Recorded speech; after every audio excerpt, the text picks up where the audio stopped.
इस फिल्म में हम रोबोट को देखेंगे जिसके अंदर इंसानी इमोशंस आ जाते हैं और वो दुनिया का सबसे बेहतरीन रोबोट बन जाता है। तो चलिए शुरू करते हैं। फिल्म शुरू होती है और हम मार्टिन फैमिली को देखते हैं जिनकी दो बच्चियां हैं जिनके नाम हैं अमांडा और ग्रेस। इनके घर एक बॉक्स आता है जिसे इन लोगों ने खुद मंगवाया है। इसके अंदर से एक रोबोट निकलता है जो कि बिल्कुल इंसानों की तरह दिखता है। उसके एक्टिवेट होते ही वो रोबोट के 3 रूल्स बताता है, जिसमें पहला लॉ होता है कि वो किसी भी इंसान को हानि नहीं पहुंचाएगा। दूसरा लॉ होता है कि उसे इंसानों के ऑर्डर्स को मानना होगा और तीसरा लॉ होता है रोबोट अपना बचाव कर सकता है, लेकिन पिछले 2 रूल्स को ध्यान में रखकर। रिचर्ड उसे घर के काम समझाता है और वो रोबोट बखूबी इस काम को निभाता है क्योंकि उसे डिजाइन ही किया गया था घर के काम करने के लिए। एक दिन वो मार्टिन की बड़ी बेटी ग्रेस के पास जाता है तो वो रोबोट से कहती है तुम इस खिड़की से कूद जाओ, और वो रोबोट वहां से छलांग लगा देता है। उसकी बेटी का ये बर्ताव मार्टिन को बहुत बुरा लगता है और वो उन्हें समझाता है कि यह भी हमारी फैमिली का एक हिस्सा है। आज के बाद कोई भी इसके साथ ऐसी कोई भी हरकत नहीं करेगा।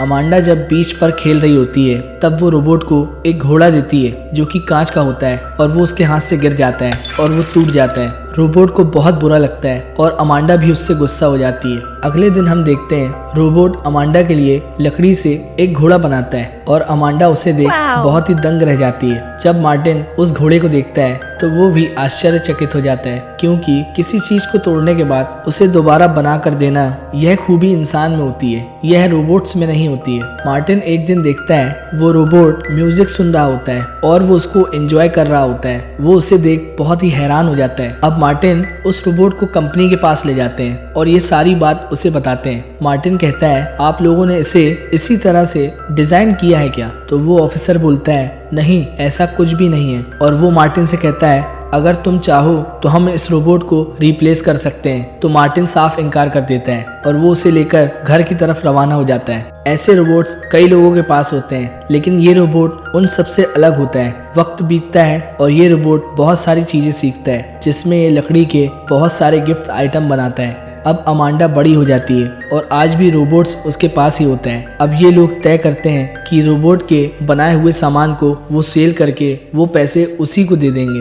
वो उसके लिए एक अकाउंट भी खुलवाते हैं और उसके पैसे उसी के अकाउंट में सेव कर देते हैं। अमांडा की शादी होने वाली है और ये न्यूज़ वो रोबोट को बताने आती है। तभी रोबोट की उंगली कट जाती है। मार्टिन उसे कंपनी के पास ले जाते हैं और कहते हैं इसकी उंगली को रिपेयर कर दो, लेकिन इसके प्रोग्राम से जरा सी भी छेड़छाड़ मत करना क्योंकि इसने बहुत सारी चीजें सीखी हैं जो कि इंसानों के अंदर ही होती हैं। रोबोट कहता है कि उसके फेस को भी अपग्रेड किया जाए और उसमें एक्सप्रेशन डाले जाएं जिससे वो इंसानों की तरह हंस सके और दुख में रो सके। और अब ये लोग इसे अपग्रेड कर देते हैं। अब हम देखते हैं कि रोबोट ने एक इंसान की तरह सूट पहना होता है। अमांडा की ख्वाहिश होती है कि वो उसकी शादी पर ऐसा सूट पहने और वो उसे देखकर बहुत ही खुश होती है। अमांडा अब यहाँ से चली जाती है क्योंकि उसकी शादी हो चुकी है और अब उसके पापा बिल्कुल अकेले हैं। रोबोट कहता है आप फिक्र न कीजिए, मैं आपके साथ हूँ और हमेशा रहूँगा।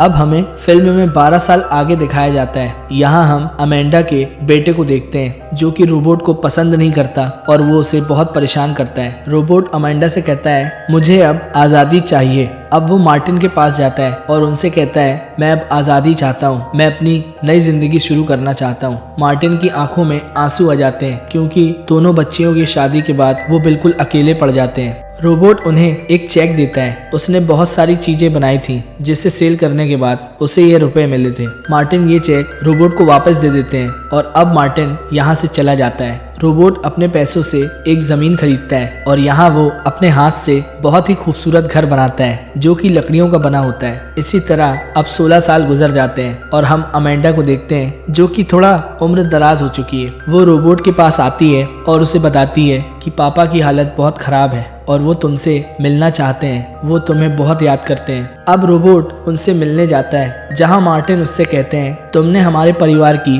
बहुत सालों तक देखरेख की है और मैं तुम्हें आज तक थैंक यू भी नहीं कह पाया, इसलिए मैं तुम्हारा धन्यवाद करता हूँ। वो अपना हाथ रोबोट के हाथ पर रखते हैं और इसके साथ ही वो गुजर जाते हैं, उनकी मौत हो जाती है। अब हम रोबोट को देखते हैं जो कि देश विदेश की सैर करना चाहता है, लेकिन उसको ये इजाजत नहीं होती। इसके लिए वो केस फाइल करने आता है। ये सामने बैठा लड़का अमेंडा का बेटा है जो कि अब बहुत बड़ा हो चुका है। वो एक एडवोकेट है। वो रोबोट को शुरू से पसंद नहीं करता था, इसलिए वो चाहता है कि वो अमेंडा से दूर चला जाए और वो उसे इसकी मंजूरी दिलवा देता है। रोबोट अब देश विदेश जाता है। दरअसल वो इसलिए बाहर जाता है क्योंकि वो अपने जैसा ही एक रोबोट खोजना चाहता है और उसे कहीं भी उसके जैसा रोबोट नहीं मिलता। लेकिन एक दिन वो एक लेडी रोबोट को देखता है। वो लोगों की हेल्प कर रही होती है और वो उसे बहुत पसंद आ जाती है। अब रोबोट उस आदमी से मिलने जाता है जिसने ये लेडी रोबोट को बनाया है, जिसका नाम रूपर्ट होता है। वो बताता है कि मेरे पापा रोबोट कंपनी में काम किया करते थे, लेकिन उन्हें निकाल दिया गया। इसके बाद वो यहाँ काम करते थे और अब मैं उनके बाद यहाँ काम कर रहा हूँ।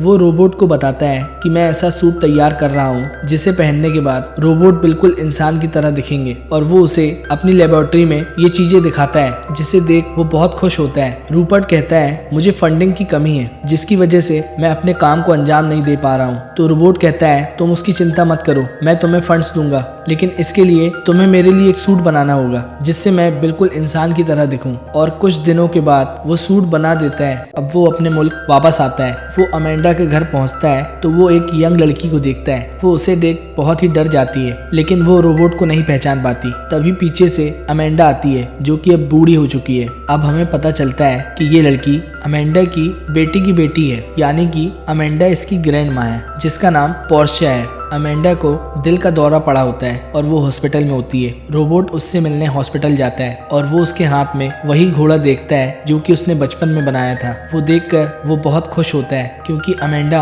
आज भी उसकी बहुत अच्छी दोस्त है। अमेंडा उसे जिंदगी भर देख रेख करने के लिए शुक्रिया अदा करती है और इसके बाद उसकी मृत्यु हो जाती है। पोर्शिया रोने लगती है, उसकी आंखों में आंसू आ जाते हैं, लेकिन रोबोट की आंख में आंसू नहीं आते। अब रोबोट पोर्च के पास जाता है और उससे कहता है मुझे इंसान की तरह बना दो, मुझ में इंसान के ऑर्गन्स डाल दो। अब वो इंसानी पार्ट्स बनाता है जो कि हमारे शरीर में होते हैं, लेकिन वो उसे लगाने से मना करता है। शायद उसे लगाने पर रोबोट को बहुत ज्यादा दर्द हो, लेकिन रोबोट कहता है मुझे उसकी चिंता नहीं है, तुम्हारा काम पूरा होने के बाद तुम मुझे जरूर बुला लेना। अब वो अमेंडा की डॉटर के पास वापस जाता है। ये लोग एक साथ टाइम स्पेंड करना शुरू कर देते हैं। वो दोनों एक दूसरे को बहुत पसंद करने लगते हैं, लेकिन एक दिन पोर्शिया उसे शादी के लिए मना कर देती है। वो कहती है इंसान और रोबोट के बीच कोई तालमेल नहीं बैठता है जिसकी वजह से शादी की जाए। इस बात से उसे बहुत ही दुख होता है। अब वो रूपर्ट के पास जाता है। रूपर्ट ने इंसान जैसे काम करने वाले ऑर्गन्स बना दिए होते हैं और वो उसकी बॉडी पर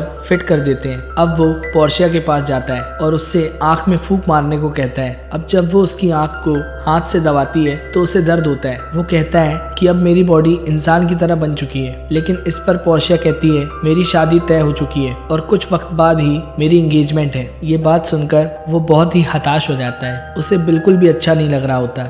और आज पोर्शिया की सगाई है। रोबोट उसकी सगाई में पहुंचता है और वो दूर से उसको देख रहा होता है और वो अपने दोस्त से कहता है मुझे ये देखकर बिल्कुल अच्छा नहीं लग रहा। अब वो लोग घर वापस आ जाते हैं। यहाँ रोबोट उसे बताता है मैं एक नया मॉडिफिकेशन लाने वाला हूँ जिससे तुम चीज़ों को टेस्ट भी कर सकोगे और तुम खाना भी खा सकोगे। वो पोर्शिया से इसके बाद भी मुलाकात करता है और वो उससे कहता है अब मैं इंसान बन चुका हूँ, लेकिन पोर्शिया उससे कहती है तुम्हें ये समाज कभी भी इंसान एक्सेप्ट नहीं करेगा। इसके लिए वो कोर्ट में पिटीशन फाइल करता है और वो चाहता है उसे भी समाज में एक इंसान की तरह ही महत्व दिया जाए, लेकिन वो ये केस हार जाता है क्योंकि इंसान समय के साथ चल सकता है लेकिन रोबोट नहीं, क्योंकि इंसान समय के साथ बूढ़ा हो जाता है, लेकिन ये खूबी रोबोट्स में नहीं होती और वो केस हार जाता है। वो बहुत ही दुखी होता है। अब ऐसे ही बहुत साल बीत जाते हैं। हम पोर्शिया और रोबोट को देखते हैं जो कि साथ मिलकर बातचीत कर रहे होते हैं। पोर्शिया अब बूढ़ी हो चुकी है लेकिन रोबोट अभी भी जवान है।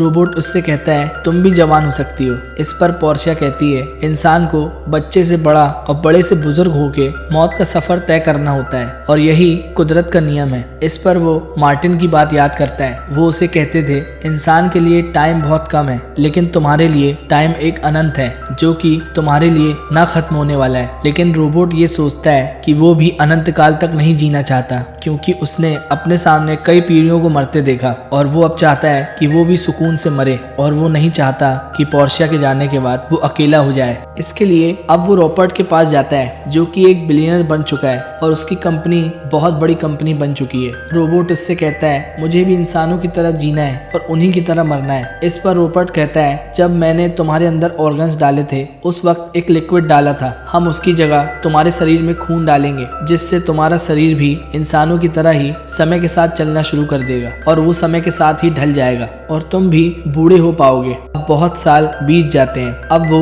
बूढ़ा हो चुका है और वो कोर्ट के सामने खड़ा होता है। वो अपनी बात बताते हुए कहता है कि मैं हमेशा इंसान की तरह जीना चाहता था और उसी की तरह एक सम्मान पाना चाहता था। अब कोर्ट डिसीजन लेने में कुछ समय और लेते हैं। अब हम कुछ समय बाद रोबोट और पोर्शिया को देखते हैं, जो कि बूढ़े हो चुके हैं। उनकी मेडिकल कंडीशन खराब हो जाती है, इसलिए उन्हें एडमिट किया जाता है। हम देखते हैं कोर्ट की लाइव हेयरिंग सपोर्ट पर रोबोट को इंसान का दर्जा दे दिया जाता है और अब इनकी शादी को भी मान्यता दे दी जाती है। ये बात सुनते सुनते ही रोबोट की मृत्यु हो जाती है और पोर्शिया भी लाइफ सपोर्ट को अलग करवा देती है और कुछ देर के बाद उसकी भी डेथ हो जाती है। फिल्म यहीं खत्म हो जाती है। अगर फिल्म अच्छी लगी हो तो चैनल को जरूर सब्सक्राइब करें।